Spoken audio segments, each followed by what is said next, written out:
I'm going to tell you about a terrifying experience I had a few years ago at an amusement park. Although I've never been the type of person to be easily impressed, that day completely changed my view of places like that. The atmosphere, the bright lights, the incessant sounds of the rides, everything seemed perfect, but it was what I couldn't see or hear that terrified me. It was a typical summer night, and I was with some friends. We had decided to go to this amusement park outside of the city, known for having some of the most thrilling rides in the area. The arrival was what you would expect, people laughing, screaming with excitement, and the colorful lights creating an almost magical feeling. I had been to parks before, but this one had something different, a vibe that I would only understand later. The park had a roller coaster that everyone was talking about. It was known for being fast and making you feel like you were literally flying. We waited in line for over an hour, and when it was our turn, everyone was excited, except me. It wasn't a traditional fear of roller coasters, but rather a strange feeling in my stomach, as if something wasn't right. I thought it was just nervousness about the height, but what happened next proved that it wasn't. We climbed into the car, put on our seatbelts, and the attendant gave the signal. As the car went up, that feeling of discomfort grew stronger. When we were at the top, ready for the first drop, I felt as if time had slowed down. I could hear the wind blowing in my face, but there was an eerie silence all around. I looked at my friends, who were screaming with excitement, but their voices seemed muffled. That's when everything started to get even weirder. During the descent, for a brief moment, I saw something I've never forgotten. In the distance, among the trees that surrounded the park, there was a dark figure, motionless, as if it were watching everything. I tried to ignore it, telling myself it was just an employee or maybe a shadow caused by the lights, but I couldn't get it out of my head. When the roller coaster ended, my friends were all excited, talking about the adrenaline rush, but all I could think about was that figure. They noticed I was quiet and asked what was going on, but I just nodded and said I was fine. We decided to walk around the park and try other attractions, but I was distracted, looking around, trying to spot that figure again. I didn't say anything to my friends because I thought it would sound ridiculous, but the feeling of being watched was too strong to ignore. Later that night, we went to a haunted house in the park. It wasn't an attraction that interested me much, but since the group was excited, I ended up giving in. The haunted house was like any other, actors dressed as monsters, dark hallways, and loud noises to scare you.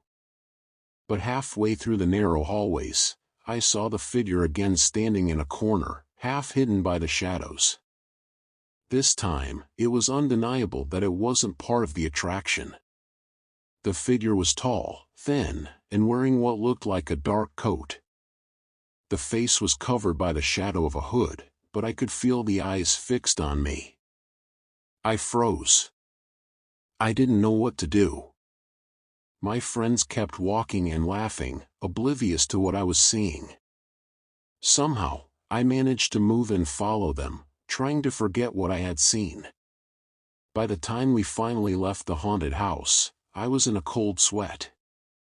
It wasn't just a feeling anymore, something was really wrong in this park, and I needed to get out of there. I told my friends that I wasn't feeling well and that I wanted to leave. They laughed, thinking I was just scared because of the rides, but eventually they agreed to leave. On the way to the parking lot, as we passed the last few rides, I felt a presence behind me. I didn't dare look back, but the feeling of being followed was overwhelming. When we finally got to the car, I slumped in the seat and glanced in the rearview mirror. There it was, standing at the entrance to the park, the dark figure, motionless, just watching. That moment was the most terrifying. The park, full of lights and sounds, suddenly seemed so far away, and all that was left was silence and that presence. We left quickly, and on the way back, I couldn't get the idea out of my head that that figure was still following us. Over the next few days, I had recurring nightmares about the figure, always appearing in the most unexpected places. I even thought I was becoming paranoid, but the feeling of being watched wouldn't go away. The strangest thing was that when I tried to talk to my friends about what I had seen, none of them remembered anything. For them, it was just an ordinary night at the park, with nothing out of the ordinary. But for me, it was the beginning of a feeling that has never completely gone away. To this day, I avoid amusement parks, especially at night. That place, which once seemed full of fun and excitement, is now associated with an inexplicable presence, something I have never been able to understand or forget. It's as if that figure is still there, waiting, watching, lurking. And every now and then, I have the strange feeling that, wherever I go, it is still watching me. There was something inexplicably disturbing about that night at the amusement park, and I only realized it after everything had happened. Up until then, it had seemed like just another ordinary day, full of laughter and fun. I was with a group of friends, and we had decided to visit a traveling carnival that had just arrived in town. I was never a big fan of these fairs. I always found them a bit unsettling, maybe because of the lights that kept flashing, or the loud and constant music that never seemed to let you think straight. But that night, I was convinced to go. After all, what could go wrong on a night of fun, surrounded by friends? When we arrived, the first impression was the same as always: crowds, the sweet smell of cotton candy and popcorn, the sound of the attractions echoing through the air. The park seemed quite large, but something was off. There was a certain tension in the air that I couldn't quite identify. Maybe it was the stuffy atmosphere or the fact that some of the lights were flashing erratically, as if there was an electrical problem. Deep down, it made me uncomfortable, but I decided to ignore it. We rode several attractions. The Ferris wheel, the bumper cars, and even an old carousel that creaked with each turn. However, it was when we approached a specific attraction that everything started to fall apart. It was a kind of ghost train, the kind of ride that takes you through a dark tunnel, full of scares and animatronic dolls that jump out to scare you. I'm not usually impressionable, but there was something about that train that made me hesitate. It was in a more secluded part of the park, away from the other, brighter attractions. There wasn't a very long line, which was strange considering that all the other attractions were packed. My friends called me over, laughing and saying it would be fun, and against my instincts, I agreed. As we approached the car, I noticed that the operator of the attraction, a tired-looking man in dirty clothes, was looking at us with a look that made me shiver. He didn't say much, just waved us in and pulled the lever. The ride began to move slowly, entering the dark tunnel ahead of us. At first, it looked like what you'd expect from a ride like this. Ghostly figures leapt out of the shadows, screams echoed off the walls, and a thick fog covered the floor. But as the ride moved forward, the atmosphere changed. The background music, which had been creepy in an almost cliché way, became distorted. The sound effects began to repeat erratically, as if the sound system was failing. I could hear my friends laughing around me, but the laughter seemed to be getting further and further away. That's when something unusual happened. As the ride turned a corner, I saw something that wasn't part of the ride. In the corner of one of the aisles, there was a person, or at least it seemed like a person. He was completely still, with a pale face and a blank stare, as if he didn't belong there. Unlike wax figures and poorly made animatronics, this figure looked real, but it was completely still, showing no reaction to our passing. At that moment, the car suddenly stopped. We were halfway through the tunnel, and the only light came from dim, flickering lights all around us. My heart raced, and when I looked around, I realized that my friends were confused too. We tried to call the operator, but there was no answer. The silence settled in oppressively, until we heard footsteps. They weren't ordinary footsteps, they were slow, rhythmic, as if someone were deliberately walking toward us. The tunnel ahead was completely dark, and the footsteps were coming from there. My mind began to race with possibilities. Was it part of the attraction? A technical error? but the footsteps were getting closer and closer, and the car remained motionless. It was then that I saw the figure again, the same one I had seen earlier. It was standing a few feet away from us, in the middle of the darkness. It wasn't a ghost, nor a doll. It looked human, but there was something deeply wrong. The way it moved, slow and deliberate, its gaze vacant, as if it were observing us without really seeing us. No one said a word. Panic began to set in, but we were trapped in the cart, not knowing what to do. I wanted to get out of there, but my feet were glued to the ground. Finally, without warning, the cart began to move again, abruptly. The figure was left behind, but the feeling that we were being followed remained. The rest of the ride passed in a blur, with screams and sound effects that now seemed meaningless. When we finally emerged from the tunnel and returned to the park, the feeling of relief was overwhelming. I stepped out of the cart on shaky legs, my friends still laughing nervously, trying to understand what had just happened. I asked if they had seen the figure, but they just looked at me in confusion, as if I was overreacting. To them, it was just another ordinary attraction. To me, there was something more, something that shouldn't be there. We tried to talk to the ride operator about what had happened, but he seemed indifferent, as if it were something ordinary. Maybe, to him, it was. But to me, that night left a mark that I have never been able to erase. To this day, I avoid amusement parks.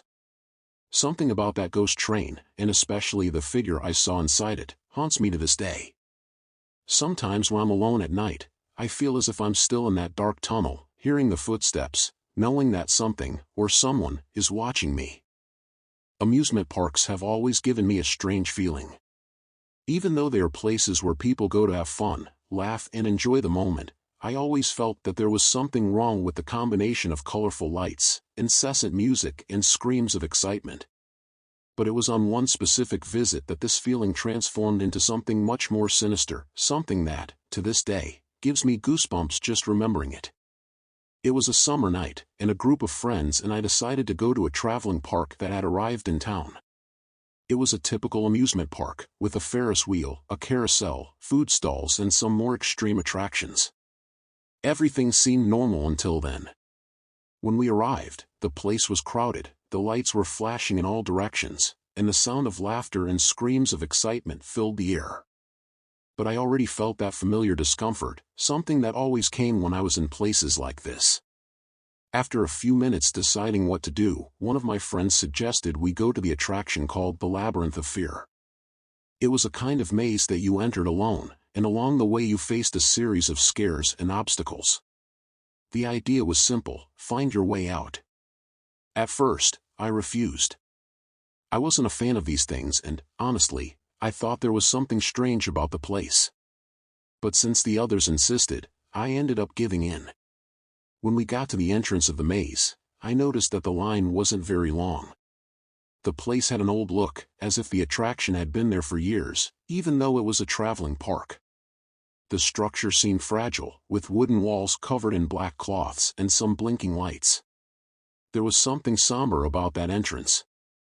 The employee controlling the attraction, a tired-looking man with a forced smile, gave us the basic instructions: enter one at a time and try to find the exit as quickly as possible. I was the last one to enter. As my friends disappeared one by one through the dark entrance, my anxiety only grew. When it was my turn, I took a deep breath and entered. The interior of the maze was cramped and dark, with winding corridors that made you completely lose track of direction.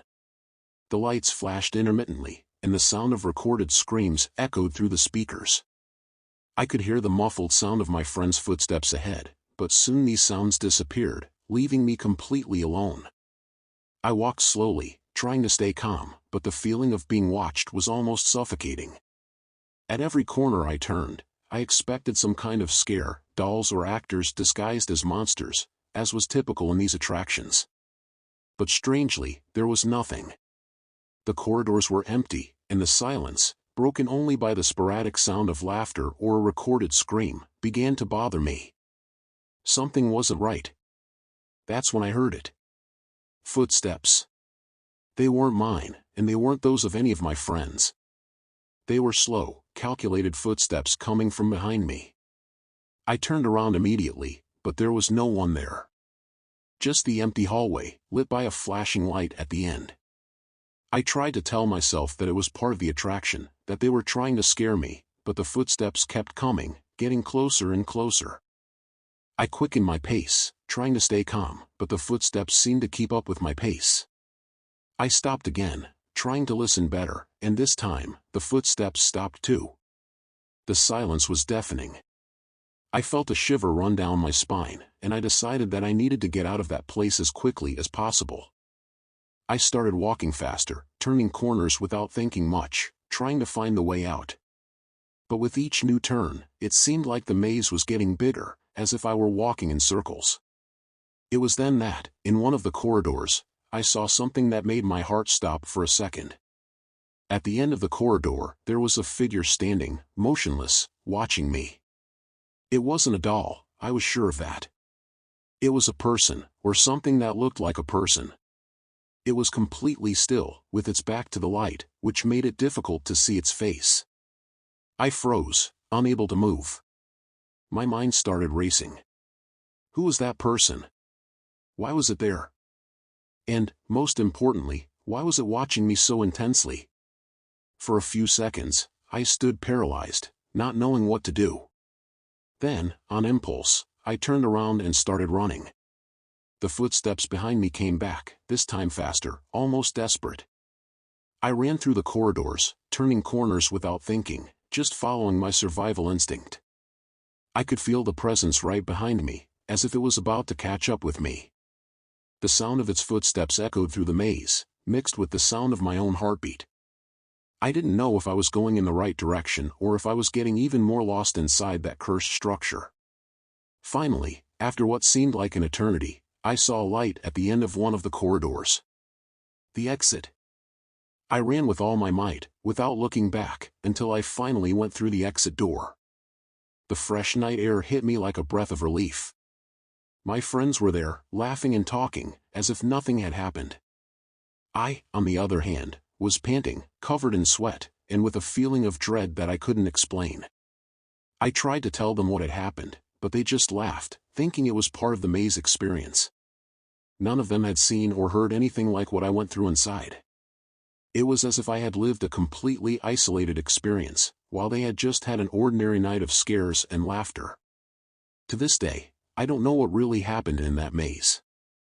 I don't know who, or what, was following me, or why I felt such a menacing presence. But since that night, I've never been back to an amusement park. Something about that place has stayed with me, a feeling that, somewhere, that figure is still watching me, waiting for the next time. And every time I think about amusement parks, I remember that night, the footsteps, and the empty gaze of the figure that followed me through the halls. To conclude this story, I would like to leave you with a thought. Amusement parks are places created to make us forget the real world, to entertain us, to amuse us, but also to deceive us. Behind the flashing lights, the laughter, and the incessant music, there is always something darker, something we cannot explain.